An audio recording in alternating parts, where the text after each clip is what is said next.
so long thinking I had to fight this by myself. But I can stand here today because y'all stood with me. Because you stood with me. We got you. Always. That's right, man. I ain't alone anymore. No, you're not.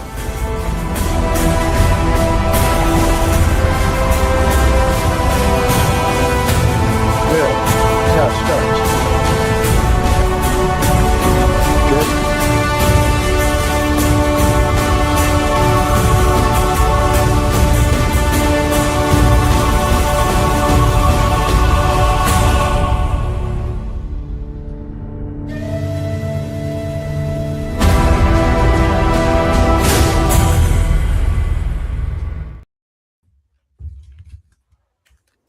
Good evening, happy Friday, and welcome to another episode of the Hearts of Men podcast. I am one of your co-hosts for the evening. I am the Uncle Junior, and I also go by the name of the Consistency Coach. With me this afternoon is none other than the son of Timothy here at the bottom, the available man. And right beside me is none other than Dr. Dwayne Dwyer, certified speaker and coach, also known as the Mindset Coach. Gentlemen, happy Friday. How are you doing this evening? I'm good. I'm good. I cannot complain. I'm with my brothers this Friday, so you know. Yeah, man. I second that.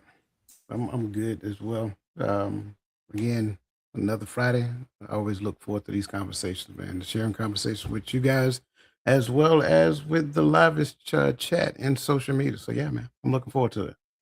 Great to hear. Great to hear. And I see Gaddy is repping that New York hat.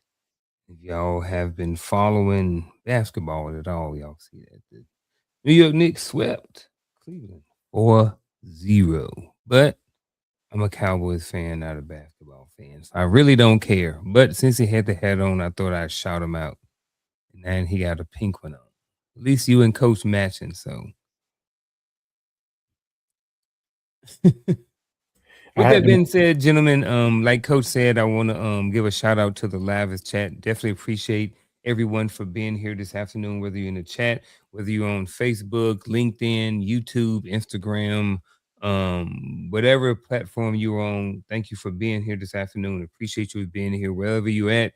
Go ahead and share it, like it, and do all of those different things like that. So the people that I can see right now on the screen, I'm going to welcome to the show by name is none other than the rebirth of Nick D, Crystal Everett, RBN, Robin Brower. Who else? His divine appointment. And I think that's it right now. And if someone else comes in, welcome to the show. Go ahead and hit that like button, all those different things like that. I am very, very excited. I'm very happy, very honored to be here leading the show tonight. But I know that even though I don't want to say leading, I will say facilitating the show. How about that? Definitely appreciate you guys. I'm already looking forward to you guys' perspective, you guys' point of views, different things like that, as well as any input that the chat may have as we go on with tonight's conversation. So again, with that being said, gentlemen, do you guys have anything before we get started tonight? Energy, please. Energy. Yes. Sound like a funeral right now, man. Come on. Oh, who, me? Yes. Oh, my bad, man. I thought I was good. I don't know. Once we get into it, here we go. All right, so I'm good over here. All right, so ladies and gentlemen, if you have seen the thumbnail for tonight, you will notice that it says, love them, but do you know them? And there's a picture of a man and a woman looking and gazing into each other's eyes. It also talks about a heart-to-heart questions that save relationships. So with that being said, I'm going to start the show off with short monologue, and then we're going to get into it. So some questions people ask early, and some questions people wait way too long to ask. Sometimes it's because life's busy. Sometimes it's uncomfortable. And sometimes we just assume there's always going to be more time. But then one day you look up and realize, yeah, maybe I should have asked that sooner.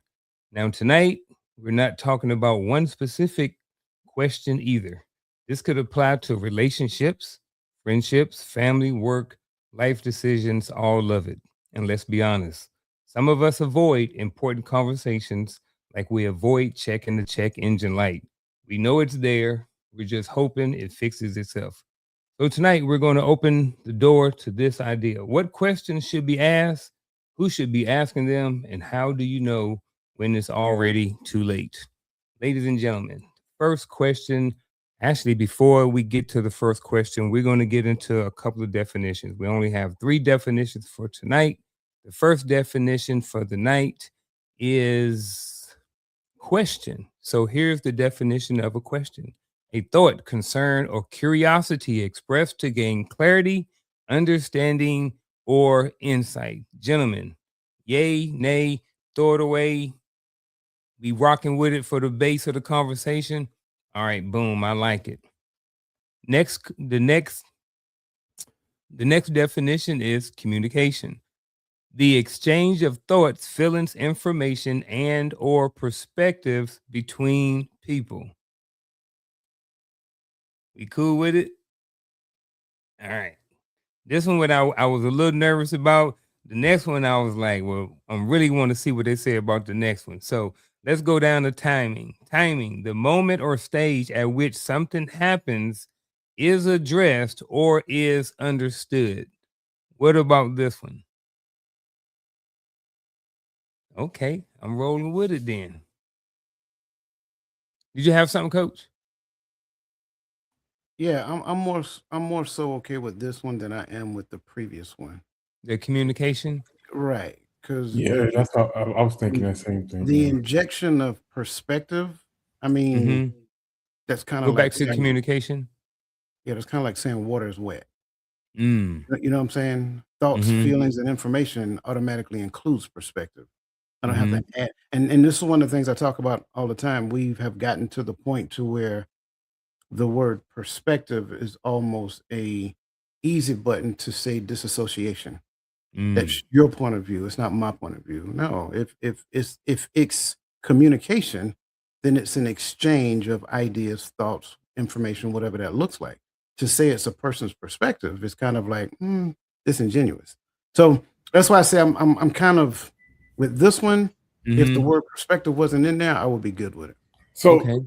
so and I don't want to hold up on definitions, but No, that's cool. Coach, you saying what you're saying, because I didn't know what the problem was. It just felt redundant to me. I didn't know why, but when you say what you say about perspective, I feel like it's used so that I can disassociate with your point, and so that I can make it as if there's another way to be right other than what you said, right? So would you say that uh, to be receptive is a part of that communication, which then knocks out the idea of perspective and accept is just the exchange of it? Because I think we could stop at information, because Yeah. all of this it falls into information to me, like my thoughts, my feelings, my perspective. Correct. That's what makes communication communication. Outside of that, we're just exchanging, not even exchanging, we're just hurling ideas at one another, and there is no desire to have an understanding of what the other person is trying to say. When we a lot of times say perspective, what we're saying is that, yeah, that's what you say, that's how you see it. Well, Mm. that's part of our issue is that we behave like the thoughts that we have running through our heads are infinite, and I don't need to take on any other person's, thoughts, considerations, points of views, things of that nature, because I'm good with what I believe. Right. All right. So let's move down to the first question. So the first question of the night is going to be for the panel and the chat. So feel free to type an answer in or anything like that and be part of the conversation. So opening question for the panel and the chat. What is a question you think, actually, Paul, let me back up a little bit. So again, we can talk about this from however point of view that you guys want to take it. You know, whether it be relationships, jobs, all these different things is definitely everything is on the table. However, comma, I will say again, on the thumbnail, there was a picture of a man and a woman. So I am probably going to steer a lot of my conversations and talking points towards relationships between a man and a woman, if that's okay with you guys. All right. So first question, what is a question you think people often wait too long to ask? Feel free to elaborate on the why.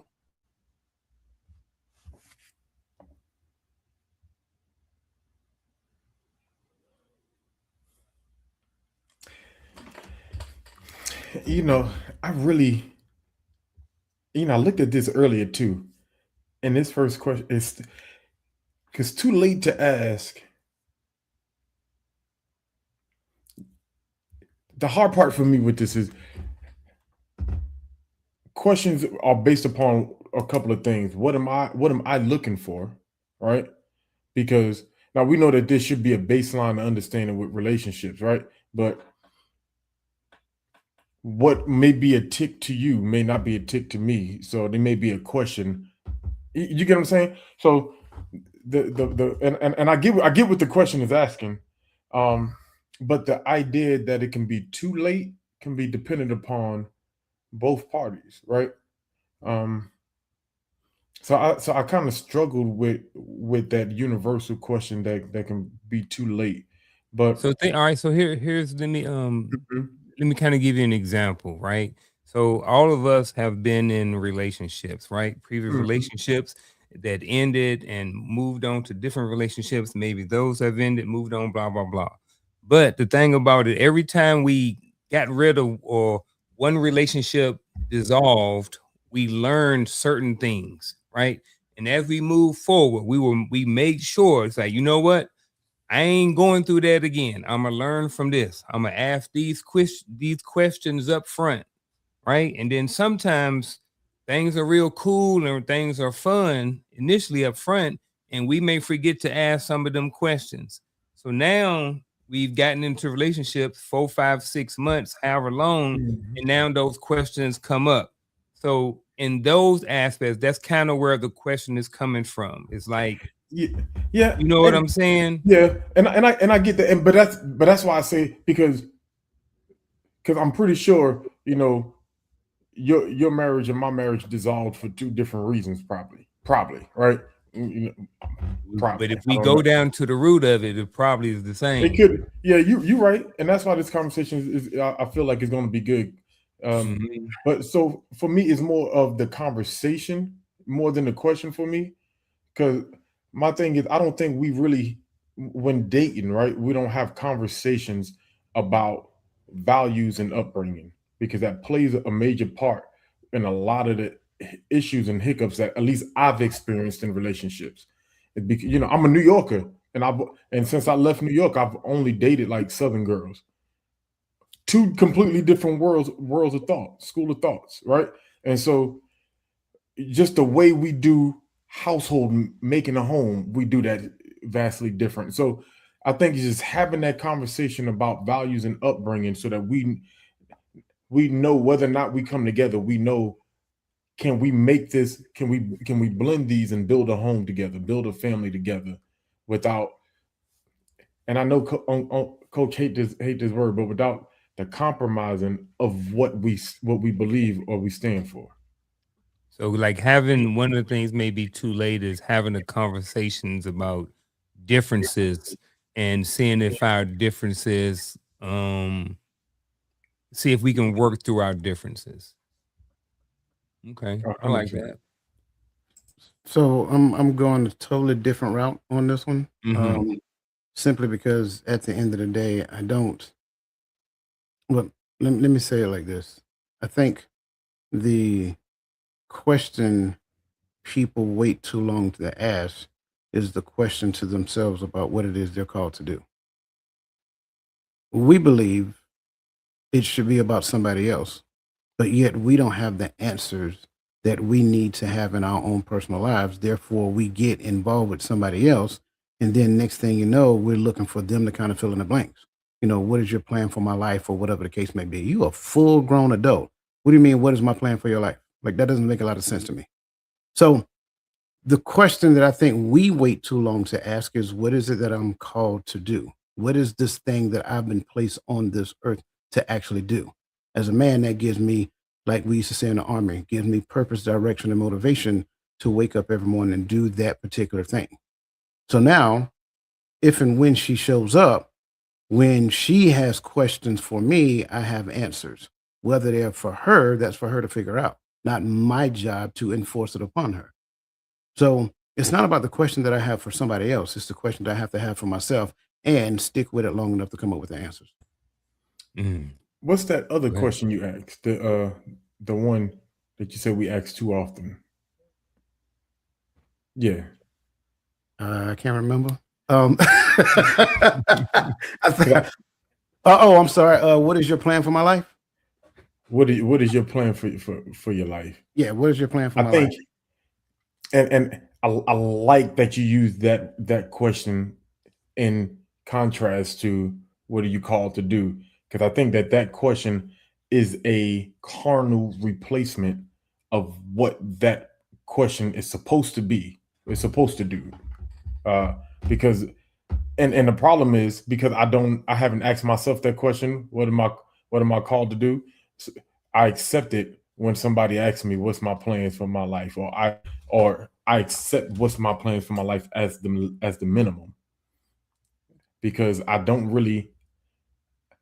think many people know how to listen and hear from the Most High to really see and understand what He's calling them to do. We're so used to thinking I'm called to do whatever's going to make me the most money. Sticking with the plan for the individual's life, I'm gonna go with, a question I think people often wait too long to ask is, what is it that I need, not need, yeah, what is it that I need, or what am I looking for in the relationship? So I think that, like Coach was talking about, what is my plan? What is the plan for my life? And figuring out whatever that plan is for my life and figure out how to put that into action to get whatever it is that I'm trying to get out of it, whatever to be in that relationship. So I think that it's definitely, you have to start with the individual. You have to start with whatever your plan is, but once you figure out what that plan is, what does that look like? How do I put this plan into action? So, and I think that's one of the challenging pieces, is that once I figure out my purpose, once I figure out my plan, how do I put this into action? What does it look like? And then when I'm in a relationship, what questions should I be asking? What should I be looking for in a relationship, in a spouse, different things like that. So anything y'all want to add to that? All right, we're gonna move right along. In time. In time. All right. So the next question is this: when you hear the phrase "before it's too late," what comes to mind first? What? Yes. No, that's what comes to mind first. What? What? Before Okay. it's too late for what? Yeah. That's a vague statement. Before it's too late. Before it's too late for what? I guess like if we go back to the topic, it says ask these questions before it's too late. So I guess I want to keep it open. You know what I mean? Whatever you want to go with it is open. Or even when it comes to relationships, even in a relationship, when you hear the phrase before it's too late, I will say this: when I hear it, it sounds like ultimatum to me. You better do this before it's too late. You better pick up your kids before I'm gonna divorce you. It sounds like an ultimatum when I hear this. So Okay. I'll take a different approach. okay. Going based on the title, ask these questions before it's too late. Mhm. Before complacency set in, before entitlement set in, before comfortability set in, before normalcy set in, before all of those things. Mm-hmm. I like those too. Yeah. So the way I saw this question is kind of what brought me to pause on the first question when I say it depends on the parties, right? Mm-hmm. Because too late only determines if the question I didn't ask is a problem with you or with me, right? So if I don't ask you, hey, do you walk around the house naked? Right? If I don't ask you that, but you don't walk around the house naked, it's not really a problem that I didn't ask the question. You get what I'm saying? I try to use that because it's light, right?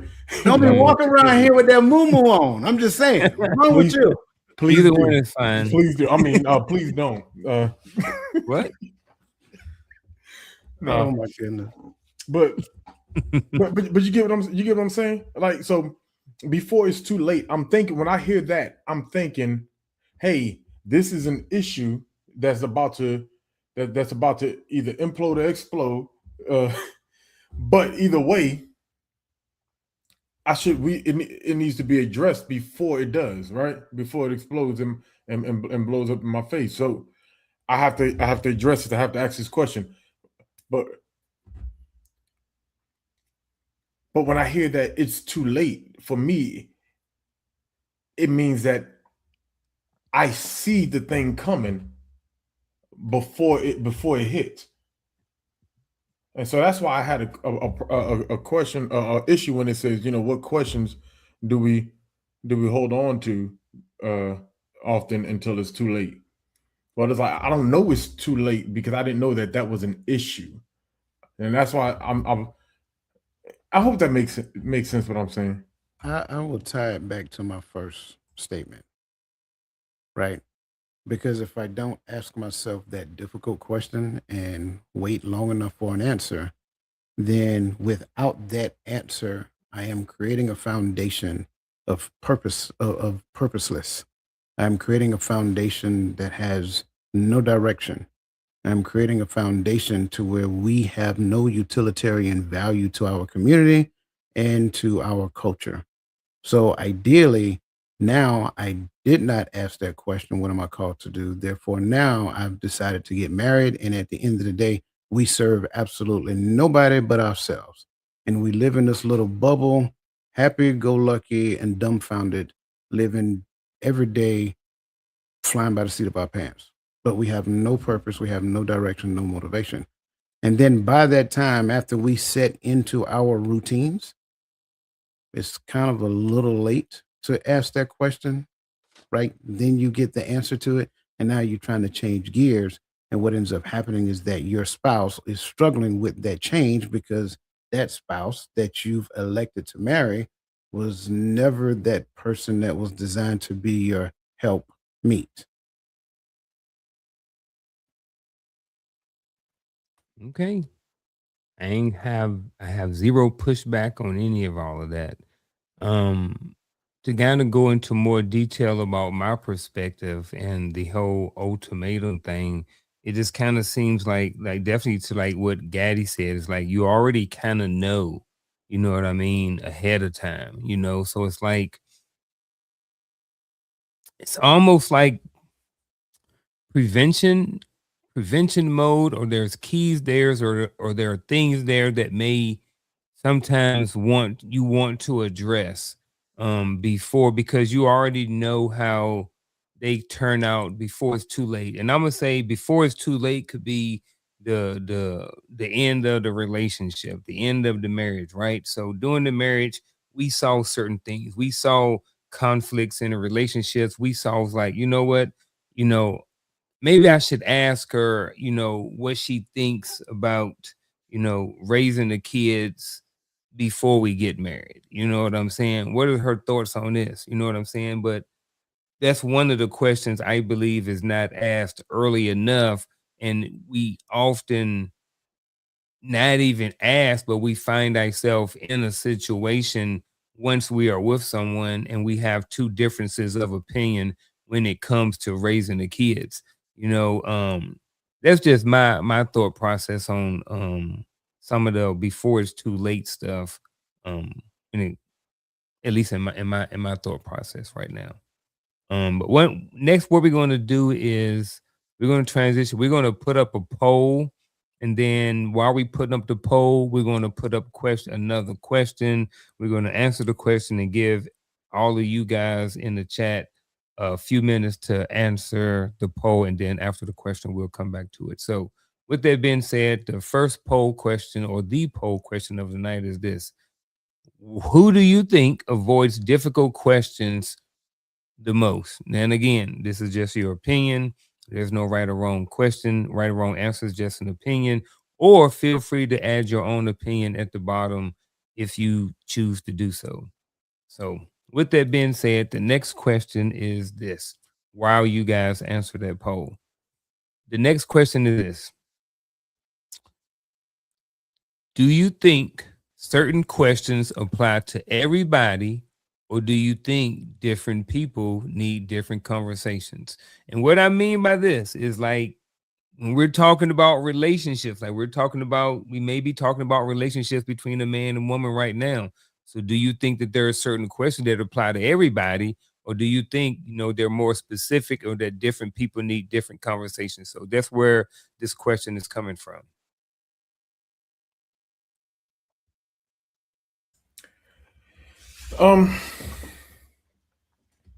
So I believe both are true. I believe that there are questions, but I go back to the conversations. I believe that there are conversations that we all should have, right? Someone talked about, what's your relationship like with the Most High? Like that's a conversation, and even to the point of how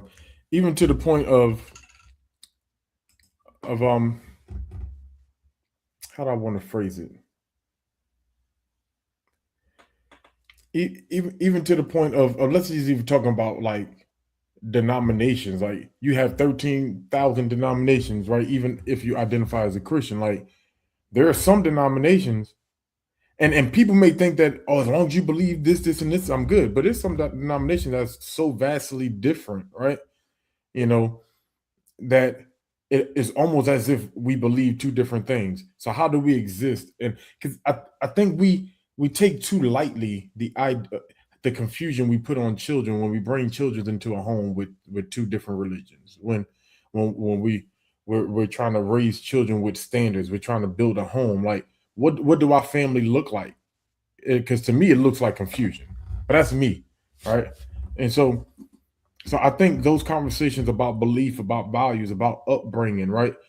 Those things are important. About money, right? Money management, not just about how much money you make, right? It's money management.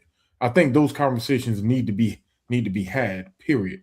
But then I think that there are questions that develop in the conversation depending upon as you learn the person, right? And then even to Coach's first point, like even as I learn that person, I have to go back and now ask myself some questions about whether or not I'm able, if I'm able to engage in a relationship, a sustainable relationship, based upon what I see or what I've observed.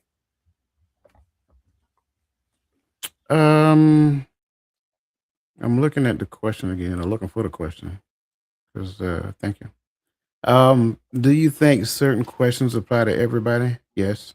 Or do different people need different conversations? No. I think they may need different approaches to conversations. I think sometimes we think people are fragile. We think they'll break if we have difficult conversations. And so I got to like tiptoe my way into it. So I don't think questions are particular to people. I think questions are good for people. Challenging what a person thinks is a good thing. Conversations are good for people that allow them to develop certain thoughts that they have or consider different ways of thinking outside of how they thought previously. So I would have to say yes and yes. Do you think that certain questions apply to everybody? Yes. I believe questions apply to everybody, period, not necessarily certain. Do different people need different conversations? I don't think so, but that's just me. Like I said, I think they need different approaches because some people have different levels of receptivity.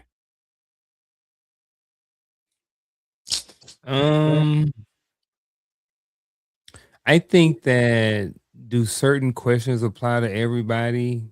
I think overall, yes. I think as an umbrella, yes. But however, or do different people need different conversations? I'm kind of maybe more aligned with Gaddy and saying yes. And here's what I mean by that.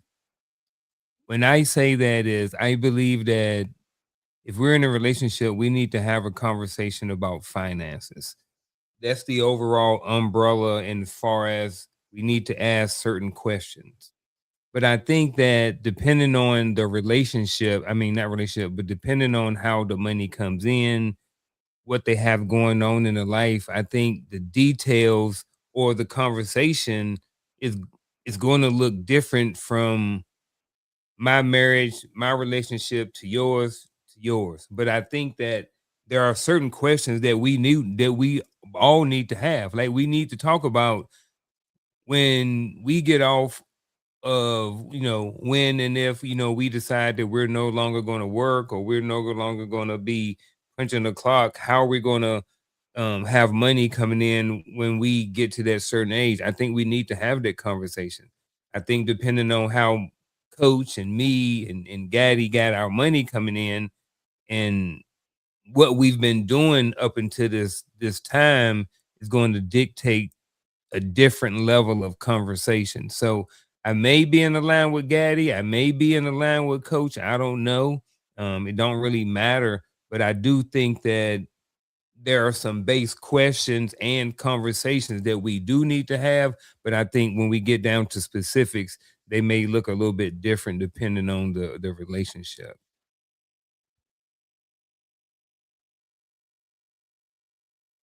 Now, let's get back to this poll.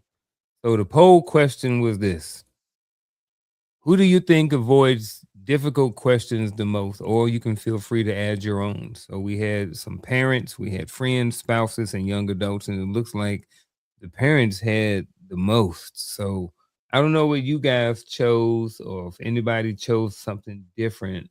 But I am looking to see if somebody chose something different. I don't know if I missed it or not, but I don't really see anything. So we didn't have it. Do we have a different one? Yeah, someone put something in there, and they tagged you. I think it was his Divine. Mm-hmm. Let me say, put me in, Coach. It was a good one. She said, I answered people, but for the poll, she answered number 2. So just people in general, everybody. Yeah. Okay. Yeah. Okay, parents. I want to know what y'all choose? And if you guys feel free to elaborate on why you think. Because I like the friends. I was kind of rocking with the friends one, but what y'all think? For the sake of the poll, I chose friend because nobody chose friend yet. I don't think nobody's exempt. Yeah. I don't think nobody's exempt. I just chose based on my experience. I know it's harder to have more difficult conversations depending on the conversation, but with my children as a parent, there's certain things I'm not ready for the answer for, and I'm hoping that they answer one way, but there's a chance that they answer the other way. So, and it's not that I don't ask the questions, but I think as parents, I think sometimes we're more nervous or afraid to engage in certain conversations with our children. Not all parents. I ain't said all. I know Coach busting the door. Boom. What you doing? Who you got in that closet? Who you got in that closet? I'm joking. I see all of them. I can rock with all of them. I think, when it comes to parents, I can see parents not wanting to ask questions, but I think it depends on where you are in your parenting. Me, my oldest is 31. I'm 50.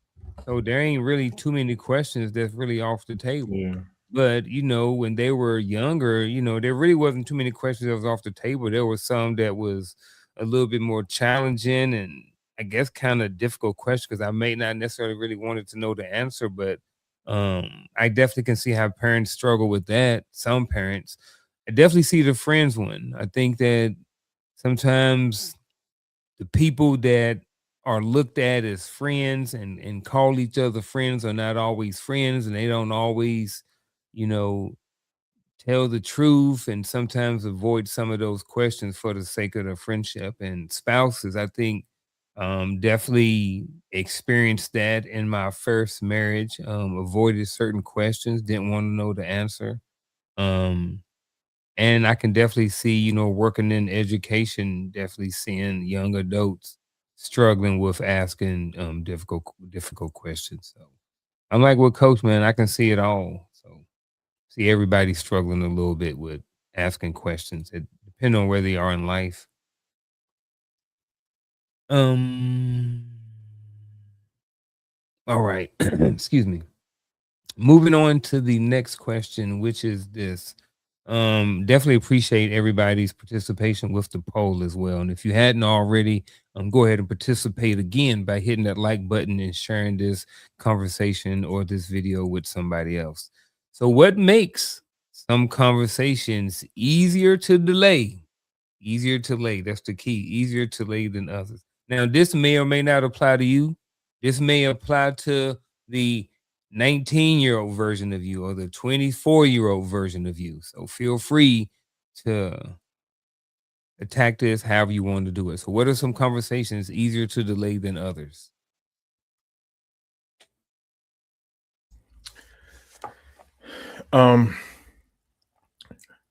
Comfortability, the really just the ability to even know to ask the question. I think a lot of things when we talk about questions that are not asked or delayed, I think a lot of times some people just don't know to ask certain questions. But when I'm looking at it, I'm thinking just for the sake of the concept, I'm thinking more on the comfortability. It's like it's the reason why I chose parents, right? Because when you think of parents and you think of tough conversation as fathers, what's the first question we think about, or the first conversation we think about? Is having to talk with our sons about girls and about extracurricular activities, right? Right. But and y'all will get this right away. I get frustrated when I go in there to have a conversation with my son about of why you spending way too much extra time in the commode room by yourself, and there's a random sock on the side of my toilet. Brother, I'm not stupid. I've been there before. But I don't want to have that conversation because the last thing I'm gonna talk to my son about is that, you know what I'm saying? Like, but it's not that we didn't have the conversation. I know but it's not that I'm not going to have the conversation. It's just the comfort level of the conversation is what causes the delay. Any other conversation, hey, let's have it. I mean, we can have that one too. Just give me a minute. Do not put that sock in the washing machine. Throw it in the trash. Fear, man. The answer is fear. Fear. Ooh. What makes some conversations easier to delay than others? Fear. That's generally it. Now, of what becomes the question? Fear of a particular outcome, fear of emotional volatility, fear of the repercussions of this conversation after the conversation is finished. It's a number of different things, but the answer is it's on Family Feud. This is the number one answer: fear. It is fear. That's what makes people delay conversations. I like the comfortability. I was thinking comfortability when Gaddy was talking about it, but in a totally different way. I also like the fear, But what I went with is because I can. So some conversations are easier to delay than others because I can. And Give me an example. here's an example, right? I'm in a relationship with someone, and the young lady, every time she's always talking about, hey, I want to get married. I can delay the conversation because I can. I'm getting the milk. I don't have to buy the cow. I don't have to have the conversation about marriage. She's allowing me to stay in her house for free. She's allowing me to get whatever I want and live, do whatever I want to do. And I don't have to do anything. I don't have to have the conversation about being married. I can delay it because I don't need to. Sounds So like I fear, think, sir. and I'm not saying that that's me. That's not me.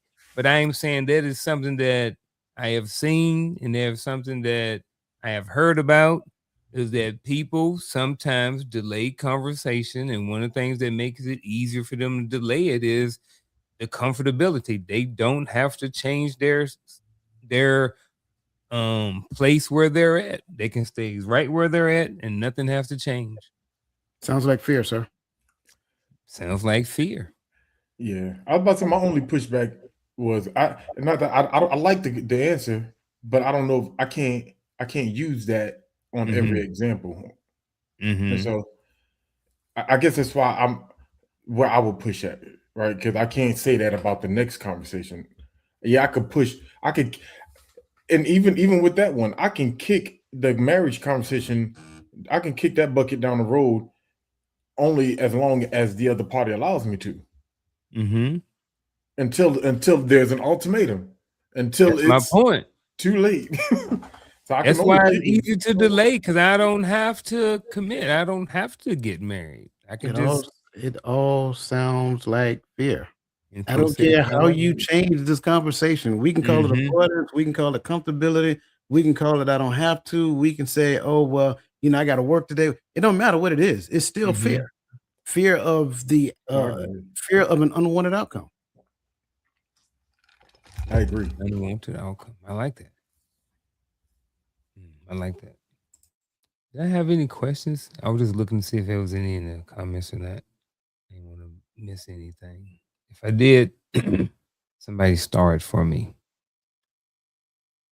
Moving to the next question, and this kind of goes back to something Gaddy talked about earlier. Do you think people genuinely know when something important needs to be asked? Feel free to elaborate on it.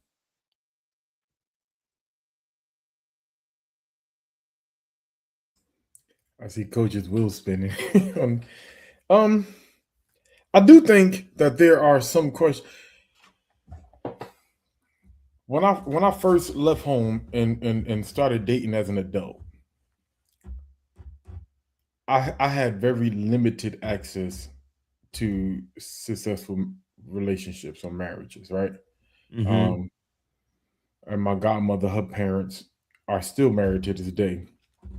You know, shout out to the birds if they watch any of our episodes, right? Um, but even then, like I just know how they operated while I was there. I don't really know what their ups and downs were, what the things that almost made them call it quits early on. I didn't see that. Those conversations were never had. So there's when it came to dating, only question I cared to ask was, "What's your favorite color? What's your birthday? What do you like to do?" These were the questions I thought were important because I thought it was all about me showing how much interest I have in said female, not about success in this relationship. So I think genuinely a lot of people don't have exposure to to successful relationships to the point that they don't really know what questions lays the groundwork for success.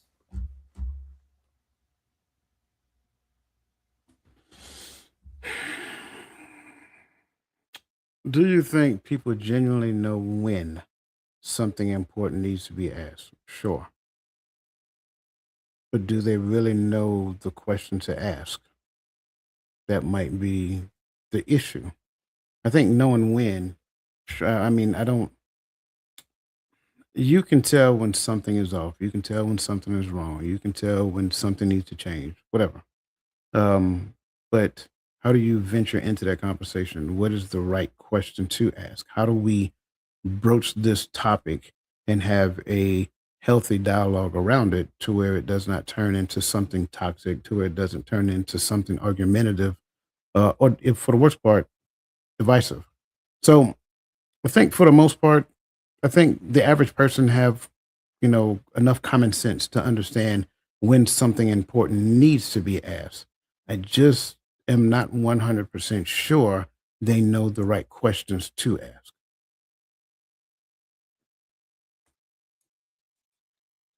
Yeah,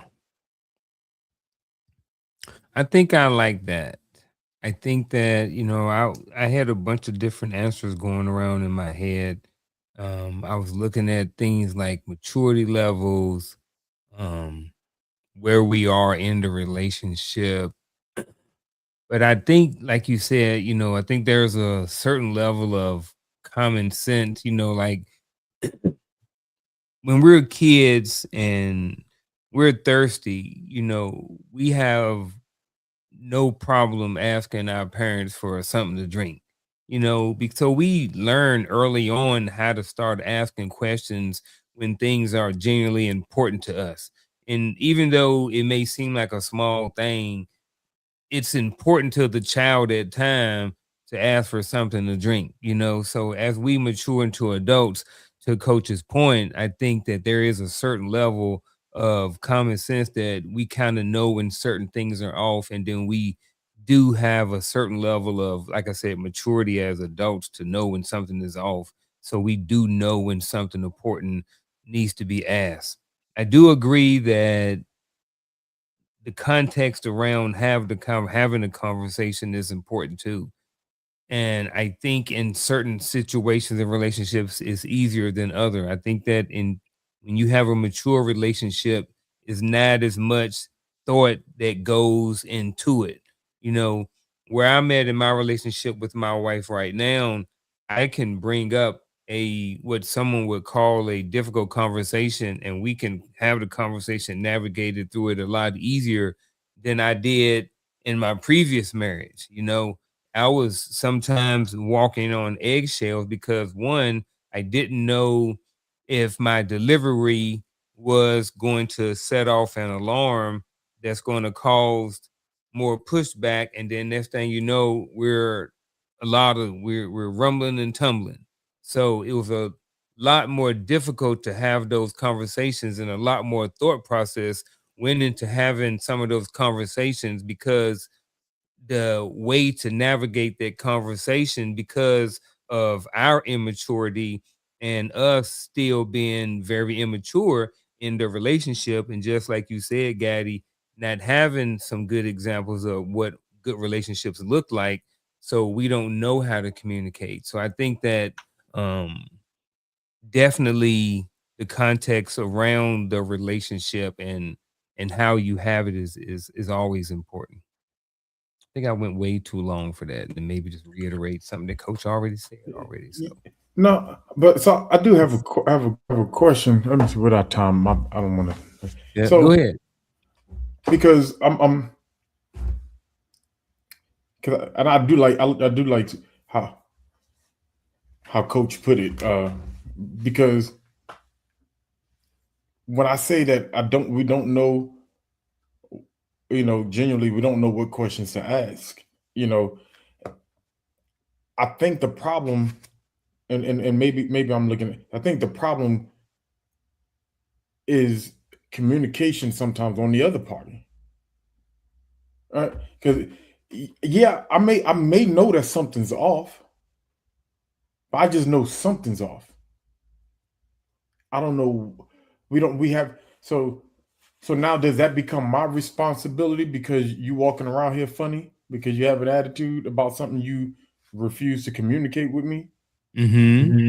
So now does that become, and I'm asking, so now does that become my responsibility to chase you down to figure out what your problem is so we can have the conversation?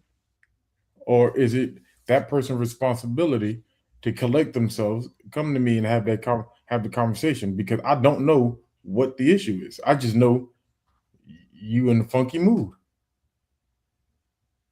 It's the responsibility of the person who says that the relationship is more important than the two parties. So as coach, I got to call him then. That's because he don't I want to mean, talk to that. So sometimes he's- the other party don't want to be the bigger person.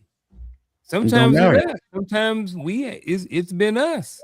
And leave him in the friend zone. There you go. Hey, It's There not you rocket go. science, right? It's not rocket science. I'm just saying. I think we make things more difficult than what they need to be. Mhm. I think at the end of the day, the ability to have effective communication should be seen long before you get to the point of saying I do. If that person cannot have effective communication, honest communication, communication to where you get to grow and move beyond this difficult situation, that might not be a person you need to tie your life to. I agree. I wish I would have known that then. I was about to say the exact same thing. Actually, Thanks for no, I telling me don't. that now. Actually, no, I don't. I'm glad I didn't know it then. It is what it is. Moving right along. Next question. This is a true or false question. However, comma, it has an explanation to go along with it. So, true or false, gentlemen, there are questions people avoid because they fear the answer. There's that word fear may change something or circumstances and explain. Maybe we don't need to, but go ahead. I already did. He already Yeah, did. I'm about to say, yeah, true. We know, yeah. Okay, well, let's move down to the next one then. So the next question is this. This is about timing. Is timing important to asking questions? Now, if so, how do I know when the timing is right? And if not, explain why timing is not important. You want me to go first on this one? Or you got it? Okay.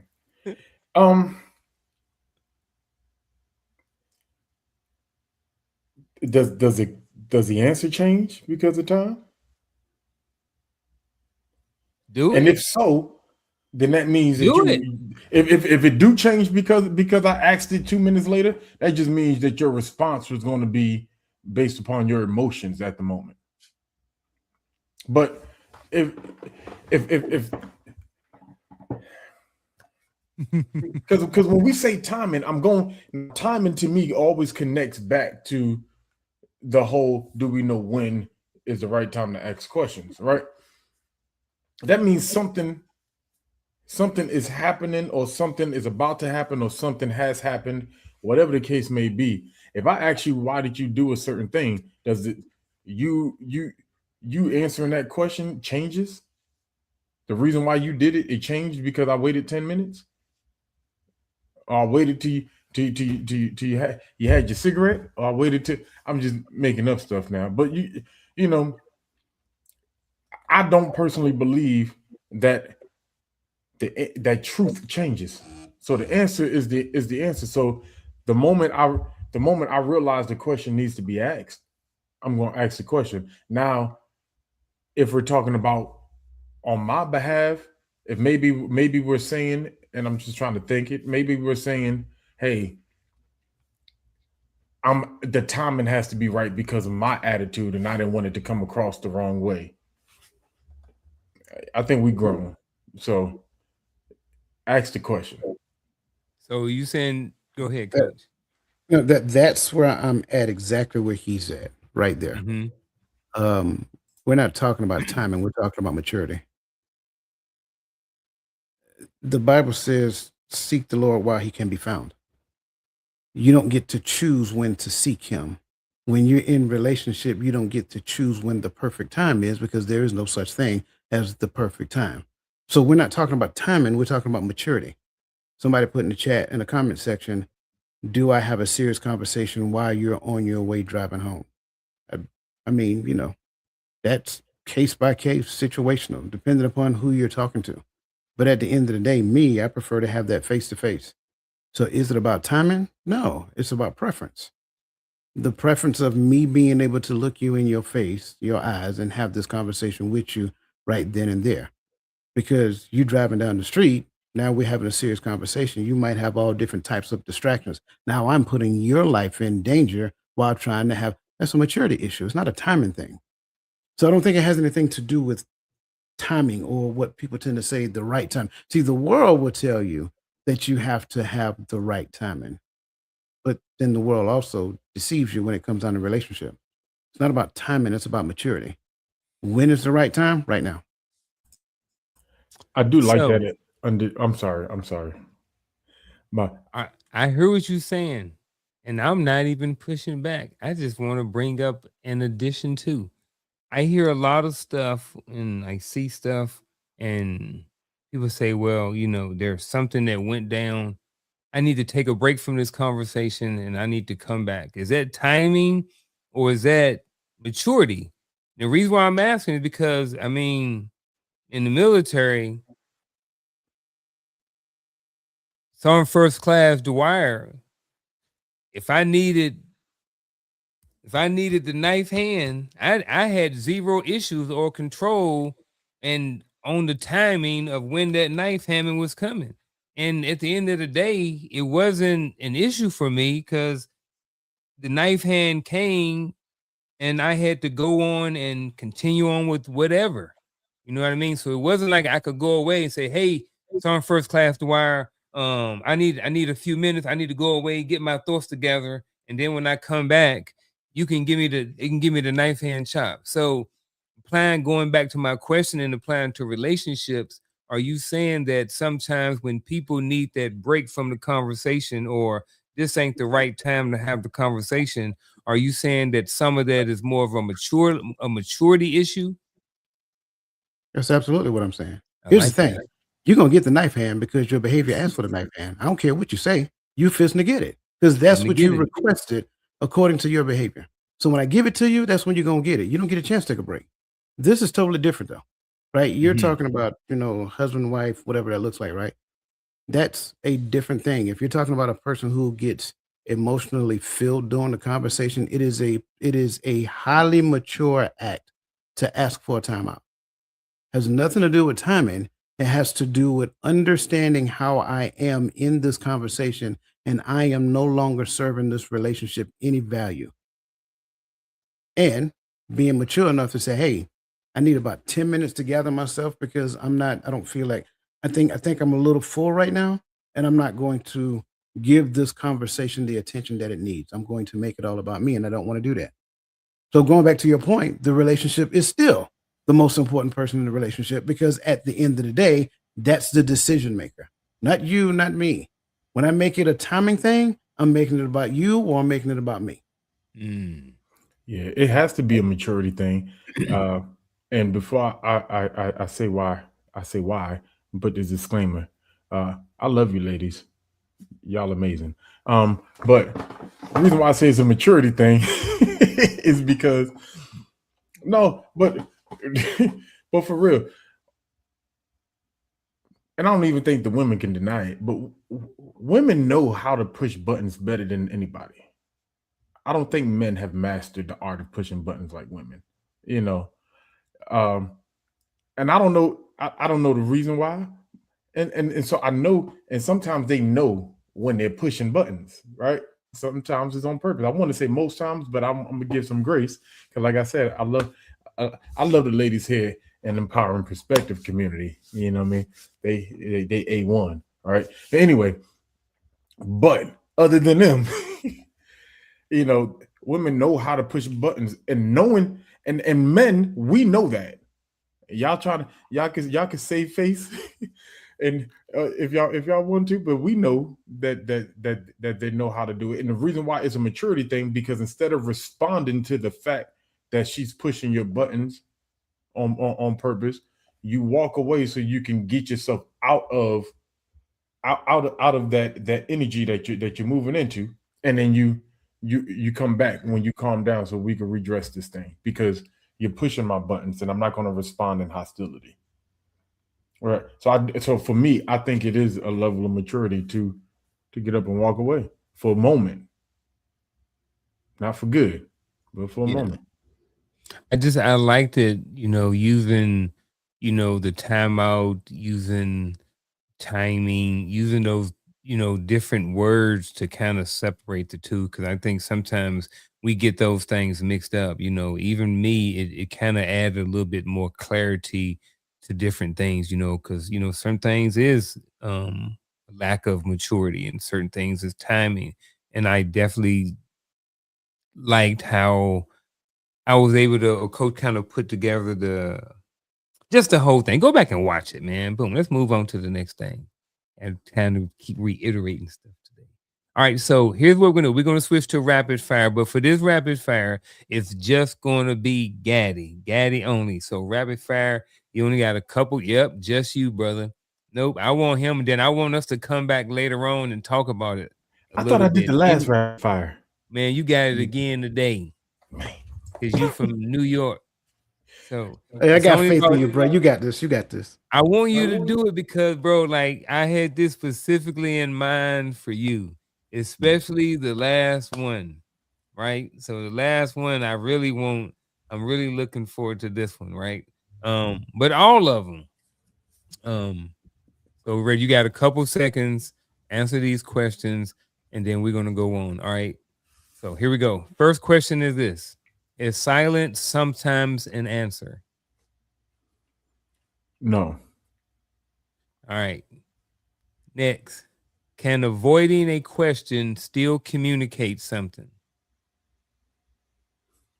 Can? Yes. Okay. Next. Do people usually ask what they really want to ask? I don't believe so. Okay. Not right away. Let me say that. Not right away. Next. Is timing more important than wording? No. Timing is not more important than wording. Okay. Next. Can one question change your relationship? Yeah. One question can change your relationship. Depending Okay. on that question. Yeah. Okay. Next. Do people regret the question they ask or the ones they didn't? The ones they didn't, I would say, but if you don't want the answer, don't ask the question, I guess, Okay. Next. Are difficult conversations easier in person or text? Actually, easier is the word you use. Easier over text, more effective in person. Easier over text, more effective in person. Okay. And the last one. Should every question be answered honestly? Should, yes. Okay. All right. Good job, Gaddy. Coach, any of these? Yeah. Any of these you want to come back to, Gaddy, to go back and talk about? Coach, any of these things y'all like, look, let's go back and I want to know more about this one. Any of them?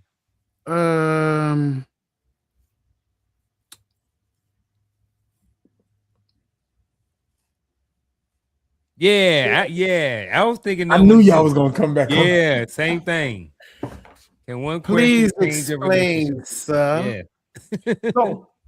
So I know everybody probably thinking I'm saying for the negative, but it can also change for the positive, right? If I ask a question, right, on either side, negative or positive, but if I ask a question, for instance, I have a friend who likes anime. He doesn't look like he likes anime at all, and so the type of women that attract to him. No, I'm being for real. Like anime. I just want to. He looked like he be on the block. I got it. I'm just saying, if you're looking for me, I'll be on. That's what he looked like. Right? but this girl he liked, but he didn't talk. He didn't talk to because he got to a point to where he's like, I need to find me a girl that like anime, because all the girls that he date end up not liking him when they find out he like anime. Talking, so mutual friend. One day she asks, anybody see this? I don't know what she asking about. I never heard of it because I don't watch anime. And he looked, the way he looked and turned his head, like that question alone triggered a, a reaction in him, and now he feels comfortable pursuing that relationship. Now I know we're talking about starting a relationship, but like I believe that we can answer a question that can turn someone off, and we can answer questions certain ways depending on the question that can make someone, like you more or more committed to what we're doing. Like, okay, I could rock with you because of this. And see, for me, I don't think those are relationships. I think those are situationships. Mm. If it's a true relationship, a question shouldn't change it. That's like I'm very particular about the word relationships. And as I listen intently to everything that you said, you gave me situations. Yeah, because I mean, I can give you. I'm just. This is a family show, man. I got you. I got a lot of questions. people. Yeah, a lot of people who think they're in relationships, they're not in relationships. They're in situationships. Mm. So, depending upon the context of a conversation and or question, if it changes the dynamics of the relationship, then it wasn't a relationship. It was a situationship. One situation can change it.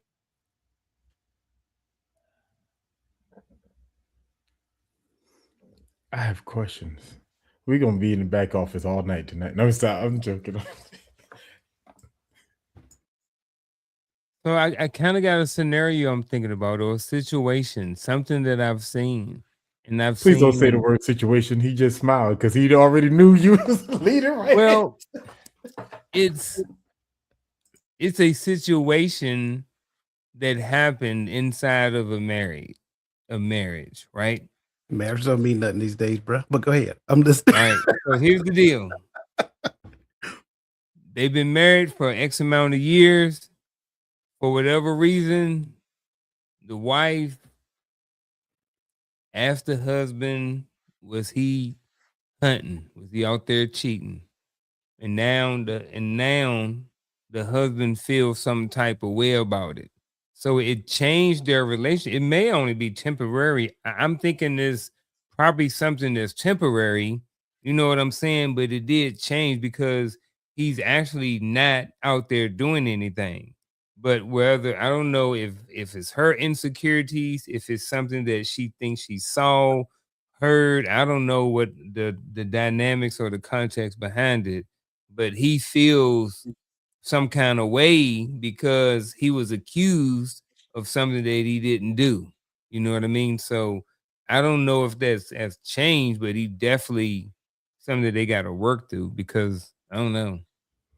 So what's the question? I'm gonna go there. The question is, can one question change your relationship? So the question was, are you cheating? And now he wasn't, but now he feels, or like, why? Like, where's all of this stuff coming from? So like now he thought that everything was good, but she definitely has a mistrust issue with him.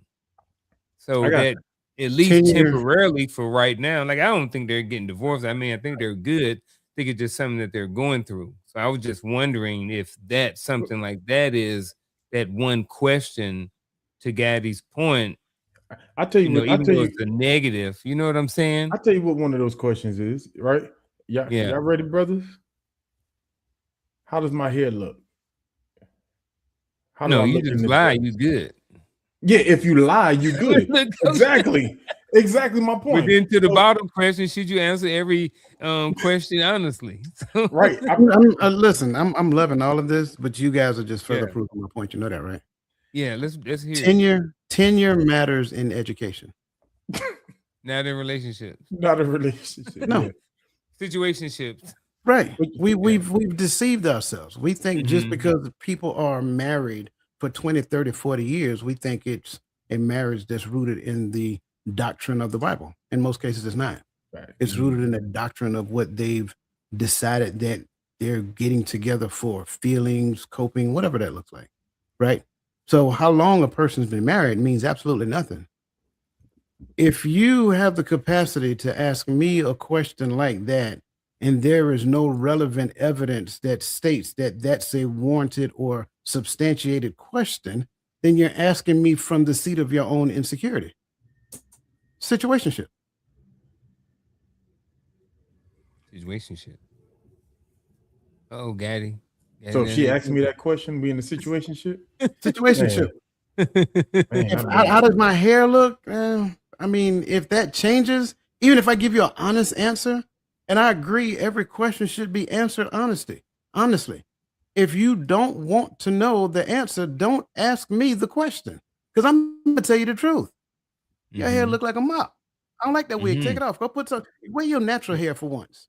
I'm just being honest. If you don't want to know the answer, don't ask me the question. If my answer changes the context of this relationship, this is a situationship. Man.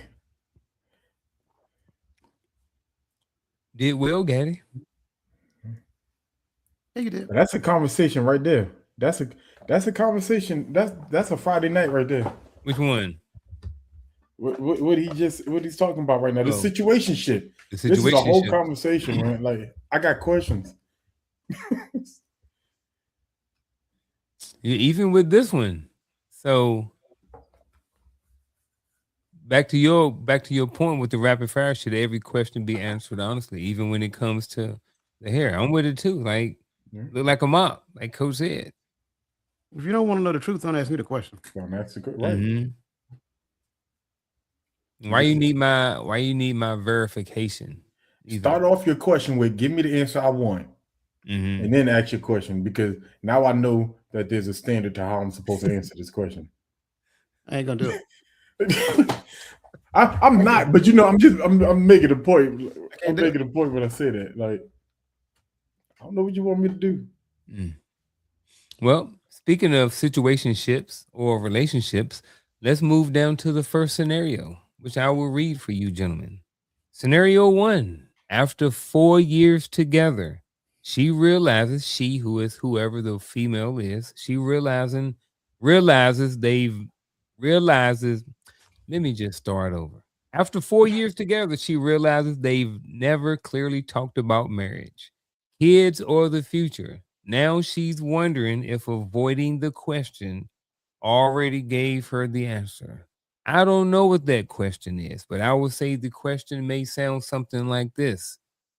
What do you want out of this relationship? Do you want to date? Do you want to be married? I would assume that she never did ask this question, or that conversation was never had, and that's why she's in this situation. So again, I'll repeat it. After 4 years together, she realizes they've never clearly talked about marriage, kids, or the future. Now she's wondering if avoiding the question already gave her an answer.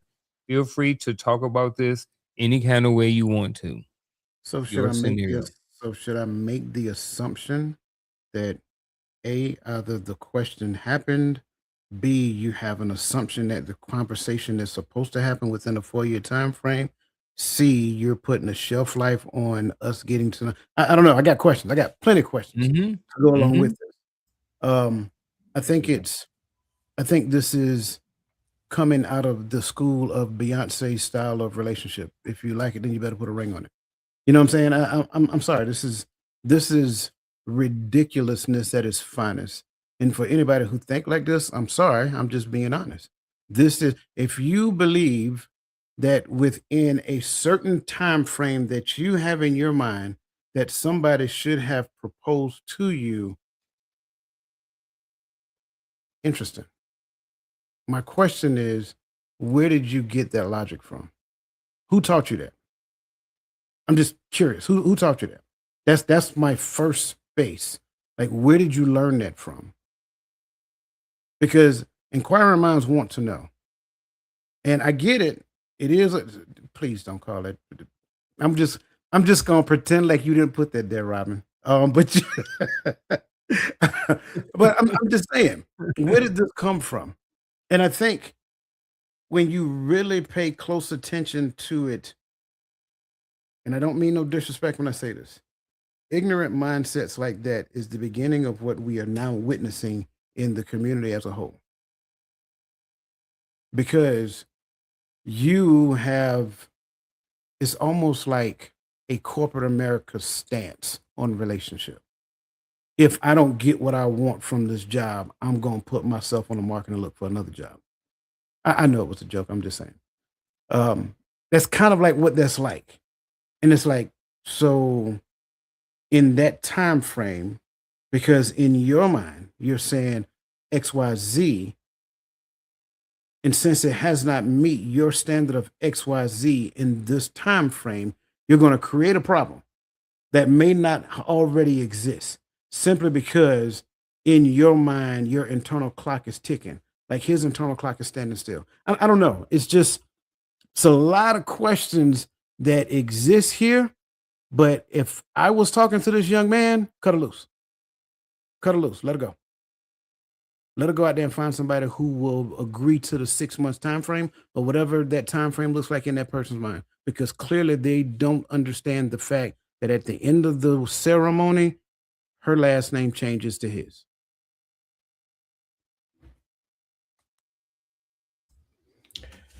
I'm hanging out in that same arena.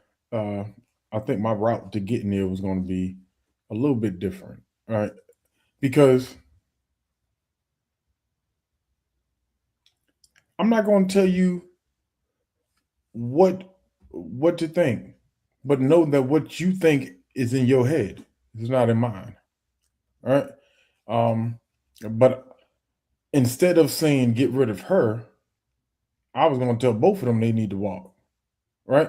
Because if you're limiting him, 6, 7. please, I'm so sick and tired of seeing these kids do that, talking about 6, 7. So when you did that, it just struck a nerve. That's not what I was just saying. I was saying 6 in one hand, half a dozen in the other. But I got you. I know, but that's exactly what I was thinking. What I was thinking in my head is my kids. When I 6, I'm like, go on somewhere. Anyway. But and the reason why I took that approach, right? The thought is one: if you're holding me and you're telling me 4 years is too late, then you need to move forward. Because for me, in this relationship, I'm not there yet. Right? There's a lot of women who left the man who was with them for 6 years, and then he got with another girl, and in the first year he got married. Well, that relationship was different. He knew in a year. But had he dated somebody other than her, he probably would have took another 6 years, because this is where this relationship is going. We're going at the speed of this relationship,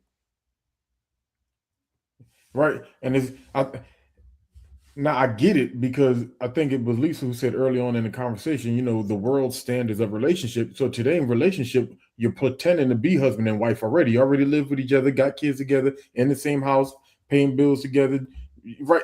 Y'all playing husband and wife. Y'all just haven't made a commitment to the Most High yet. All right.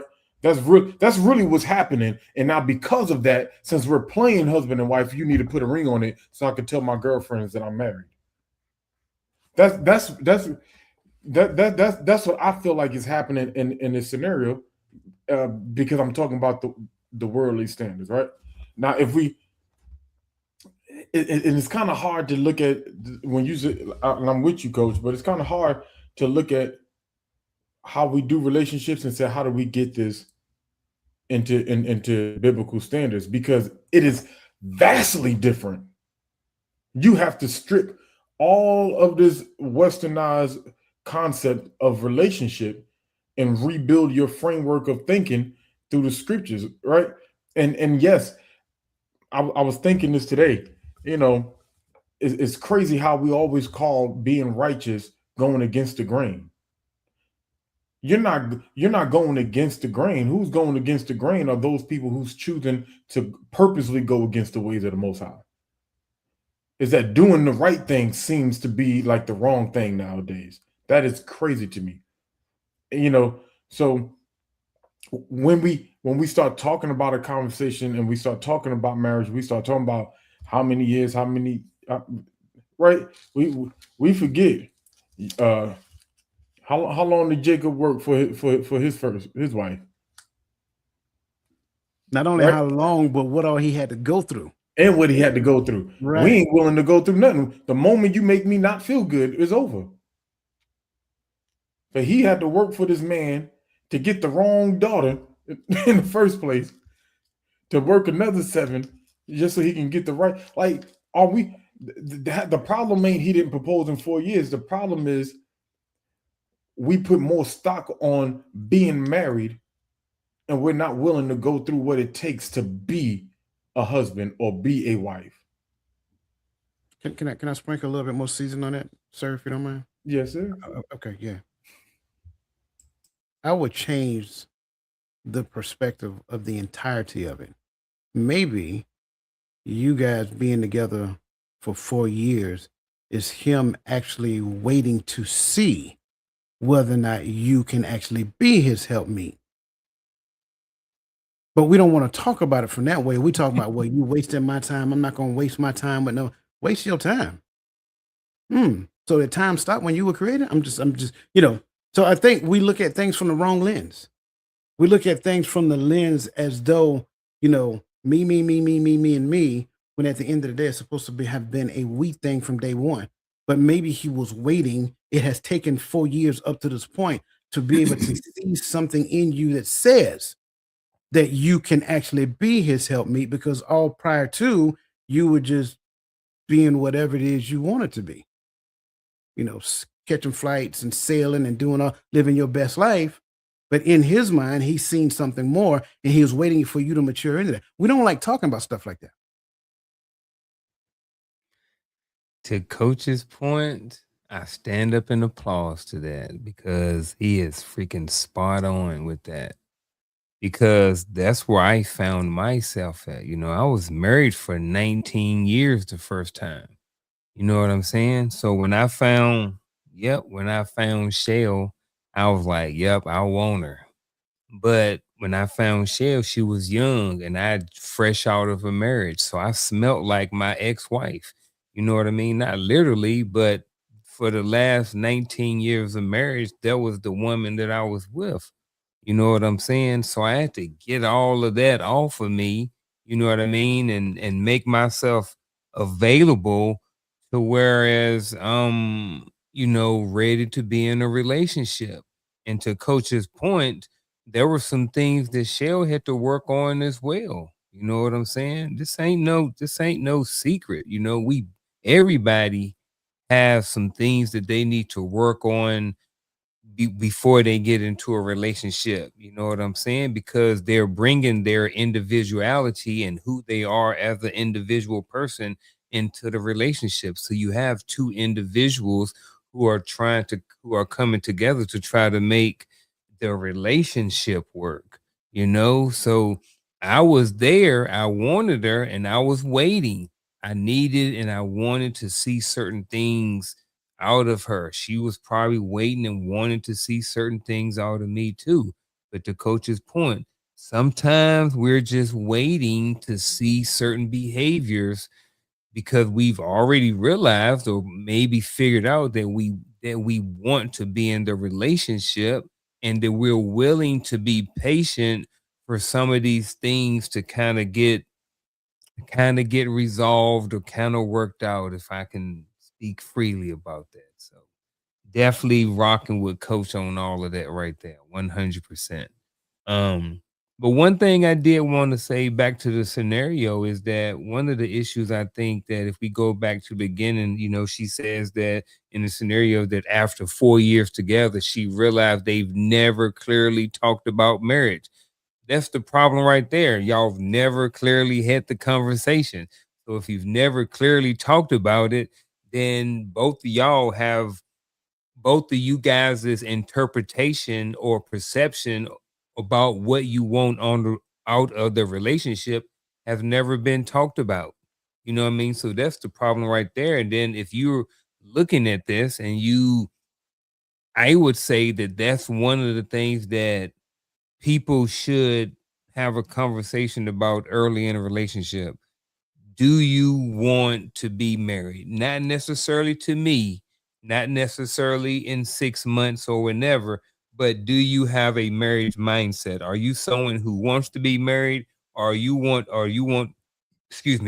someone who wants to just hunt or be hunted? It is what it is. But I think that's at least where you at least need to have the conversation. If both of us want to be married, then I think we can continue. Doesn't necessarily mean that we're going to marry each other, but at least we know that we both are looking for, we have the same goal in mind. And hopefully we are looking and have the same set of instructions on marriage when we're talking about all of this stuff. So, but even the way that you ended that, right? It's still, to me, the issue is that we want to be married. mm-hmm. Do you want to be a husband? Mm-hmm. That's the issue. And so we always talk about being married, but not, because how do you be married? Mm-hmm. Right? You can be a husband because that's something that's measurable. I can measure out what a husband's responsibilities are supposed to be to his wife because they're laid out. I can talk about what a wife's responsibilities are supposed to be when they're laid out, right? But when we just said I want to be married, what does married look like? Like as a person. I know what a husband is supposed to look like as a person, but we want to be married, but we don't want to be husbands and wives. And for me, I always hold my thing, my hat right there, because we never do the work it takes to be successful in marriages. We could be in marriages, but I'm not just trying to be married. Like the goal was to be a husband. Now, did I say I was going to be a perfect husband at I do? No. Did I say you was going to be a perfect wife at I do? No. But we got to grow. But we don't grow and we don't take the chance. We try to make the marriage work, but we don't try to make us work. We don't try to make us better. It's a status I'm sorry. thing. I can sit on this one for a minute. It's a status thing. We know that. I mean, anything outside of that, we're kidding ourselves.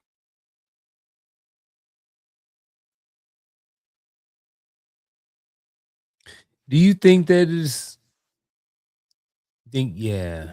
Well, anytime it's about status, you're going to have people chasing status. It's just probably something, whether it's marriage, whether it's a position in the church or position in a job or whatever. So yeah, I definitely get all that, man. I definitely appreciate everything so far. Sheesh, I thought we had a little bit more time. So what we'll do is we'll go through the final thoughts. I'll throw the final thoughts question up there, and then we'll have it, and we'll just go around. We'll start with Gaddy, and then I'll go, and then Coach finish it up, and then I'll come back and close out the show. But so the question would be this: I'll read it off, and then we can throw us up individually, just so everybody can see the question or whatever. So the final thought question for the night will be this. And then we'll get to the final thoughts again. So looking back on our lives, what's a question we think people should consider asking earlier? Now this, we talked about relationships, but I want to broaden it out if you want to. So whether that's in relationships, family, friendships, work, or even within themselves. So that'll be our final thought question for this afternoon.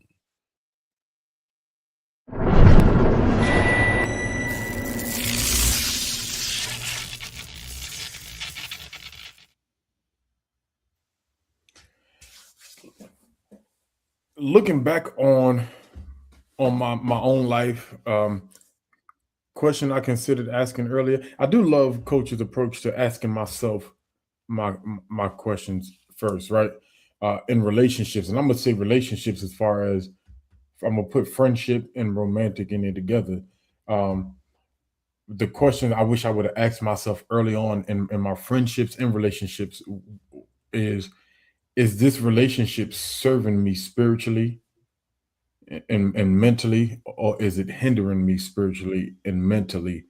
And the answer to that question determines how I move forward.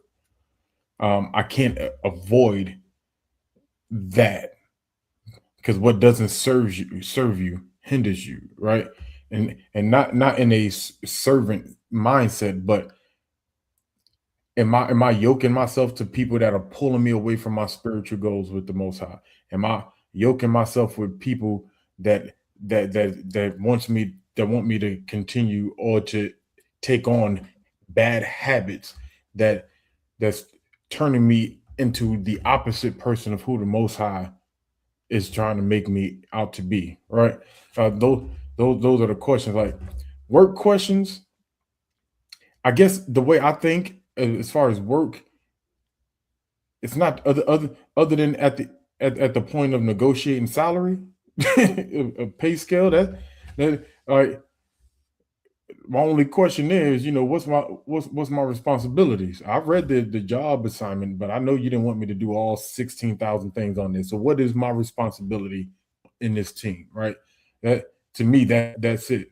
But I'm not going to ask too many more questions on a job because I'm going to do what I need to do. So as when you ask me to complete an assignment or to take care of something, I'm going to do that because my responsibility on that job is to serve my supervisor, and we can't lose sight, and that is biblical. So anybody who don't like that answer, that your masters and supervisors, we got to understand what these synonyms are. I think we get so stuck on this word master. We go, right? It's your supervisor, right? That the person that is over me is my job. My responsibility is to be obedient to them. I'm not gonna linger too much on that, but I look at it and I just always go back to the, hey, how can I get this to align myself properly back up with what the Word of God is asking me to be? And so my relationships must mirror this, right? And my friendships must mirror this. And so if I'm in relationships with people who are trying to have me behave an opposite way, then I need to cut that loose. That's all I got. As I look back over my life, one of the questions that I would consider asking earlier on in life is just, what is the purpose of the relationship? So whether that relationship is with food, whether that relationship is with my health, whether that relationship is with my children, my grandchildren, my wife, my mother, my siblings, whoever it is, what is the purpose of said relationship? And I think that this is not to be confused with my purpose in life. However, I do think that if I do know my purpose in life, me finding a lot of those subcultures, or those sub purposes, um, may be easier to navigate or to kind of find out those things. But I do think that, at least for me, it took me a while to figure out my purpose in life. But I do think that it may be, I don't want to say simpler or easier, but I think that sometimes we can still attack some of those little things, when it comes to our purpose, and when it comes to life, when it comes to relationships and stuff like that. So what is the purpose of my relationship with this person at work? You know what I'm saying? Do I need to be friendly with them? Do I need to invite these people over the house? Where's the line? Where's the boundary? So I think, if I look back over my life, one of the questions that I would ask would be just, what is the purpose of some of the relationships that I have with things, in my life? And some of those things are people, some of those things may be hobbies, they may be careers or whatever, but what is the purpose of these different things that, I have in my life and make up who I am as a person? And that's my final thought. Um, what's the question you think people should consider earlier? I kind of gave one earlier. To ask yourself the question, what is it that I'm called to do? And I think when we really get the answer to that, when that really comes full circle, you will realize that regardless of what that calling is, The end state of that calling is to serve someone else. It is to serve people. It is to serve them through whatever means that calling is. So now when I look at relationships, family, friendships, work, or even within themselves, family, well, our relationship exists so that we can serve someone else. It doesn't really matter what the relationship is. The relationship is always called to serve someone bigger than yourself. That's ultimately the meaning of life. That's how we get to the point of transcendence, where life itself has meaning. If everything I do points back to me, then I have not reached transcendence. I'm not even pursuing transcendence. I'm not even getting to the point to where meaning matters, existing matters, doing what I want to do matters, serving myself and me being quote unquote happy until happy as I know it changes or runs out. Every relationship that you are a part of serves a purpose. The people that I work with, the reason we have those relationships is because of that contract we signed. Now, if we pursue something outside of that, great, but it needs to have meaning. And a lot of times until we get there, those relationships outside of that, they become another empty vessel that we've involved ourselves in. So the question has to become, how does these relationships serve someone else? Because if these relationships don't serve someone else, I'm not necessarily just talking about the people in the relationship. It should be a symbiotic relationship between these two people, three people, whatever that looks like. But the relationship also must exist to serve outwardly. And if it's not serving outwardly, then now I have a responsibility to actually look at that relationship, analyze that relationship, either come to an understanding of why it does not, or sever that relationship because it has no meaning. Everything in life, for a life of purpose, have to have meaning behind it. And that's my final thought. Gentlemen, I definitely appreciate all the words of wisdom, all the perspective, all the different thoughts, all of those different things. Definitely appreciate everybody who was here with us tonight in the chat, who had questions, who had comments, all of those different things, people that responded to the post, everything. Definitely appreciate everybody for being here this afternoon. As you can see at the bottom of the screen, that is the lineup.